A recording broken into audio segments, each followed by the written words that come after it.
स्याही का सही या गलत इस्तेमाल ही तय करता है कि आप क्रांति के सिपाही हैं या भ्रांति के।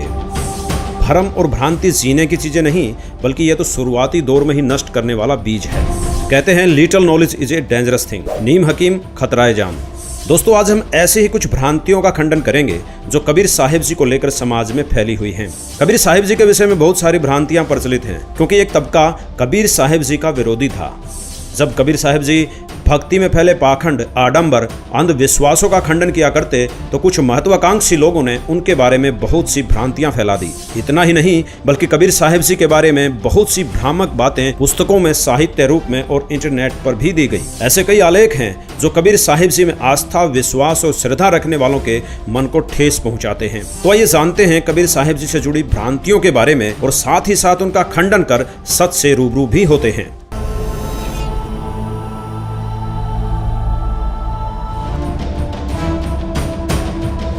सबसे पहले हम बात करते हैं कबीर साहिब जी के जन्म को लेकर फैली भ्रांतियों के बारे में। ऐसा कहा जाता है कि कबीर साहिब जी का जन्म विधवा ब्राह्मणी से हुआ है। दोस्तों, 5 वर्ष की आयु से ही कबीर साहिब जी ने अपने तत्व ज्ञान से उस समय के सभी काजी, मुल्ला, पीर और संत महंतों के छक्के छुड़ाने शुरू कर दिए थे, जिससे नाराज होकर ब्राह्मणों और मुस्लिमों ने कबीर साहिब जी को बदनाम करने की ठान ली। जिसके बाद कबीर साहिब जी से ईर्ष्या करने वाले ब्राह्मणों ने तो मुस्लिमों को बदनाम करने के लिए कबीर साहिब जी को मुस्लिम विधवा की संतान कह दिया, और मुस्लिमों ने हिंदुओं को बदनाम करने के लिए विधवा ब्राह्मणी की संतान कह दिया। किंतु आज तक कोई भी उस विधवा ब्राह्मणी, उस विधवा स्त्री का नाम, उसके पति का नाम, सास ससुर, जेठ देवर, ननंद एवं माँ बाप, भाई बहन, दादा नाना इत्यादि में से किसी भी रिश्ते की जानकारी नहीं दे पाया। वास्तविकता तो यह है कि कबीर साहिब जी काशी के लहरतारा तालाब में एक कमल के फूल पर बालक रूप धारण करके सशरीर प्रकट हुए थे।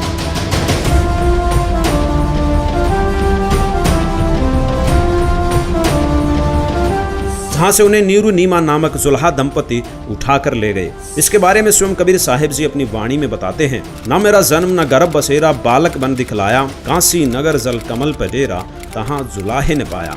5 तत्व की देह न मेरी, ना कोई माता जाया, जीव उदाहरण तुमको तारण, सीधा जग में आया। इसके अलावा वेद भी यही गवाही देते हैं कि पूर्ण परमात्मा शिशु रूप में प्रकट होता है और कुंवारी गाय से उनकी परवरिश होती है। ऋग्वेद मंडल 9 सूक्त 1 मंत्र 9, ऋग्वेद मंडल 9 सूक्त 96 मंत्र 17 और 18 में इसका प्रमाण है।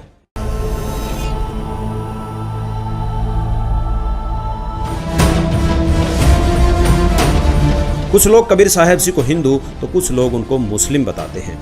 दरअसल कबीर साहिब जी जब हिंदू धर्म में फैले पाखंड व अंधविश्वास का खंडन किया करते, तब हिंदू धर्म के गुरु, संत, महंत उन्हें मुस्लिम कहकर उनका विरोध करते थे। और इसी प्रकार जब मुस्लिम धर्म में हो रही गलत क्रियाओं का खंडन कबीर साहिब जी करते, तो मुस्लिम धर्म के काजी, मुल्ला, पीर उन्हें काफिर व हिंदू धर्म का बताते और उनका विरोध किया करते थे। लेकिन इस बारे में कबीर साहिब जी ने अपनी वाणी के माध्यम से बताया है कि हिंदू मुस्लिम दो नहीं भाई, दो कहें सो दो जग जाई।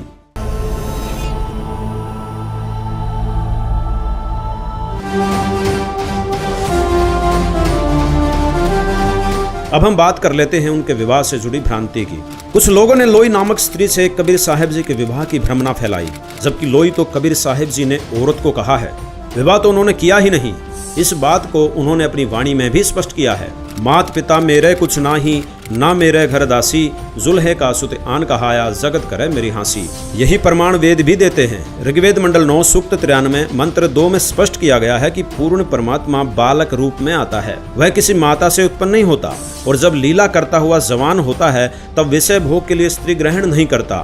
सशरीर आता है तथा सशरीर कोई विकार नहीं करता। वह निर्दोष प्रभु अपनी लीला करके ज्यों का त्यों सशरीर जहाँ से आता है वहीं चला जाता है। और यही लीला परमेश्वर कबीर साहिब जी ने भी की है। दोस्तों, जगत में भी सिर्फ विवाह ही नहीं, अपितु उनके बच्चों को लेकर भी कुछ भ्रांतियां हैं। कहा जाता है कि कबीर साहिब जी का एक पुत्र और एक पुत्री कमाली थी, लेकिन कबीर सागर के आधार पर वास्तविकता कुछ और ही है। दिल्ली के बादशाह सिकंदर लोधी के पीर शेख थकी के कहने पर कबीर साहिब जी ने एक मुर्दे को जीवित करने की चुनौती को स्वीकार किया था, और एक लड़के की लाश जो नदी में तैरती हुई जा रही थी, उनको कबीर साहिब ने अपनी शक्ति से जीवित किया था। इस चमत्कार को देखकर वहां खड़ी भीड़ ने कहा, कमाल कर दिया, कमाल कर दिया। तो लड़के का नाम कमाल रख दिया, जबकि कमाली शेख तकी की बेटी थी, जिसे कबीर साहिब जी ने कब्र से निकालकर जिंदा किया था और उसे कमाली नाम दिया। जिसके बाद वो दोनों कबीर साहब जी के साथ रहे और उनकी मुंह बोली संतान कहलाए।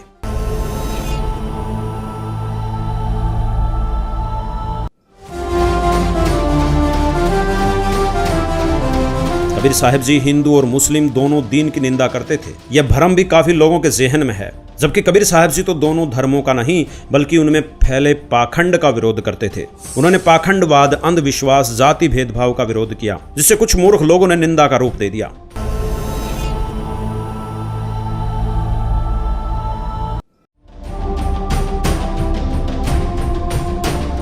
इसके साथ यह भी बोला जाता है कि कबीर साहब जी अशिक्षित थे, लेकिन दोस्तों फिर भी वो ज्ञानियों की श्रेणी में कबीर जी सर्वोपरि रहे हैं। दरअसल कबीर साहब जी ने शिक्षा भले ही ग्रहण नहीं की हो, फिर भी उनके विचार काफी प्रभावशाली थे। उन्होंने अपने अलौकिक ज्ञान के आधार पर 33 अरब वाणियों की रचना की, जो एक विद्वान भी नहीं कर सकता। कबीर साहब जी कहते हैं, 33 अरब ज्ञान हम भाख्या, मूल ज्ञान गुप्त ही राख्या।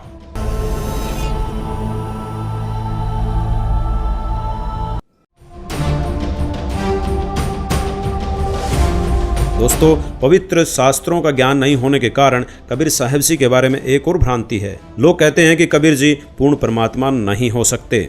उनको एक पीर, पैगंबर, नबी, संत, गुरु, समाज सुधारक आदि बोल सकते हैं, लेकिन अल्लाह, खुदा, गॉड, रब, भगवान नहीं। दोस्तों आपको बता दें कि कबीर साहिब जी ही वह पूर्ण परमात्मा हैं जिसे अविनाशी प्रभु कहते हैं। यह सभी धर्मों के पवित्र शास्त्रों ने भी प्रमाणित किया है। कबीर साहब जी भी स्वयं अपनी वाणी में कहते हैं, हाड चाम लहू न मेरा कोई जाने सतनाम उपासी, तारण तरण अभय पद दाता, मैं हूं कबीर अविनाशी।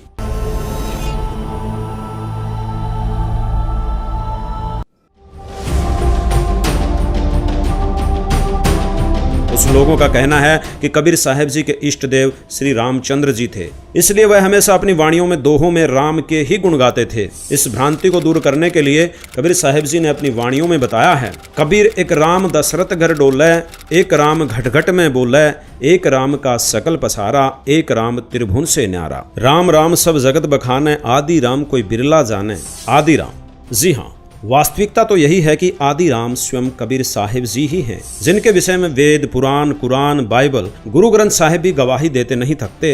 और अब वर्तमान में उन्हीं के अवतार संत रामपाल जी महाराज भी समाज से भ्रांतियों, कुरीतियों और पाखंडवाद को जड़ से खत्म करके सभी धर्मों को शास्त्रानुकूल साधना बताते हैं। दोस्तों एक स्वस्थ समाज के निर्माण के लिए भ्रांतियों का दूर होना अति आवश्यक है। ऐसा केवल संत रामपाल जी महाराज द्वारा दिए गए तत्व ज्ञान से ही संभव हो पाया है। संत रामपाल जी महाराज जी ही विश्व भर में एकमात्र ऐसे संत हैं जो बिना प्रमाण के एक भी बात नहीं करते। हर बात का उनके पास प्रमाण होता है। वे हमारे ही सदग्रंथों से प्रमाणित करके उनके साक्ष्य हम सबके सामने प्रस्तुत करते हैं, ताकि किसी के भी मन में कोई भ्रमना न रह जाए। आज उन्हीं के द्वारा सत्य ज्ञान का पैगाम जन जन तक पहुंच रहा है। अतः भक्त समाज से प्रार्थना है, कृपया संत रामपाल जी महाराज जी के सत्संग सुने और अपनी हर शंका का निवारण करके उनसे नाम दीक्षा लेकर अपना कल्याण करवाएं और विश्व में फैली भ्रांतियों पर ध्यान न देकर तत्व ज्ञान को स्वीकार करके अपना मनुष्य जन्म सफल बनाएं। धन्यवाद।